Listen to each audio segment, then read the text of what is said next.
এই সরকার যদি ব্যর্থ হয়, ফাঁসির মঞ্চে হাসিনা যদি বিএনপি জামাতের লোকেরা। হাসিনা সরকার আবার দরকার, হ্যাঁ আসুক, জনগণ আবার চাই। শুধু আমি না, সারা বাংলাদেশের লোক নিরসি, রিস্কা আলাপ, বেবি আলাপ, কোনো ড্রাইভার, কোনো জন।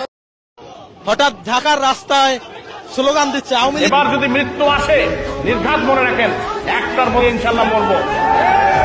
বাংলাদেশ থেকে পাকিস্তানের সঙ্গে নিয়ে মরবো, একা নিভৃতে মরবো না। করে যে আওয়ামী লীগের নেতা কর্মীকে সচেষ্ট থাকেন, সজাগ থাকেন। বাংলার জমিনকে পাকিস্তান। এক দফা এক দাবিতে আবারও উত্তাল ঢাকার রাজপথে শক্ত অবস্থান নিয়েছে আওয়ামী লীগ। বিস্তারিত জানতে সাথেই থাকুন।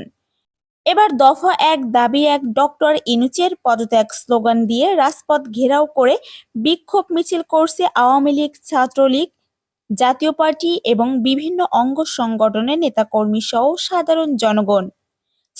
স্লোগানে মুখরিত হয়েছে রাজপথ। সময় যত যাচ্ছে ততই যেন এই মিছিলের ঘনত্ব বাড়ছে এবং জনসমুদ্রে পরিণত হতে শুরু করেছে এই বিক্ষোভ মিছিল। ইতিমধ্যে প্রতীয়মান হয়েছে ইসকন সংগঠন নিষিদ্ধের ইস্যুতে আন্তর্জাতিক চাপ সামাল দিতে পারছে না ডক্টর ইউনূস এবং তার চেলারা। আশঙ্কা করা হচ্ছে যে কোনো মুহূর্তে পালাতে পারেন এই অন্তর্বর্তীকালীন সরকারের সকল উপদেষ্টা এবং সমন্বয়করা। এই মিছিলে অংশ নেওয়া জনগণ বলেন, এই কাঠের পুতুল মার্কা অবৈধ জুলুমবাজ সরকার আমরা আর চাই না। এই সরকার গরিবের পেটে লাথি মেরেছে, গরিবদের এখন অনাহারে দিন কাটাতে হচ্ছে। এই সরকার শুধু কি বাতিল করা যায় সেটা নিয়ে পড়ে আছে।